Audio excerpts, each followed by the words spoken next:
Hey foodie, and welcome to #InstaFood. Today I am going to be making salmon cakes, and as you can see, it only requires a few ingredients you probably have on hand, but if you don't worry, I will put them in the description below. Now I'm using a cast iron skillet over medium-high heat, and I just put enough canola oil to coat the bottom of that pan.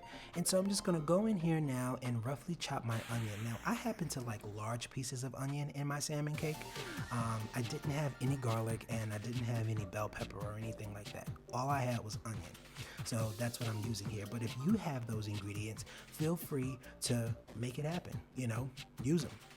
That's the beautiful thing about cooking, it's all about what you like, what you enjoy when you eat, and you can put that into this dish here. So it's fully customizable. Now I'm going in with my egg, my black pepper, Oldbay, granulated garlic, red pepper flakes, a little bit of salt, breadcrumbs. These are seasoned breadcrumbs. And now I'm gonna get in with my hands and mix it. I'm gonna score this mound here, and one 15-ounce can of salmon cakes made about 4 patties.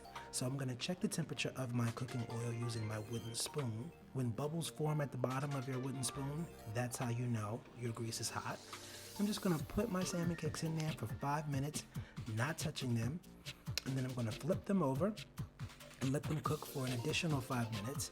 Once they're done, I'm gonna transfer them to a paper towel lined plate, and I'm just gonna squeeze over some lemon juice. And there you have it. You have salmon cakes. How easy is that? Thank you so much for watching. Please stay safe, guys. And if you would like to listen to this show on its podcast, it is available on Apple Podcasts. Be sure to like, subscribe, and hit that bell if you like this video and would like to see more. Thanks for watching, and I'll talk to you later.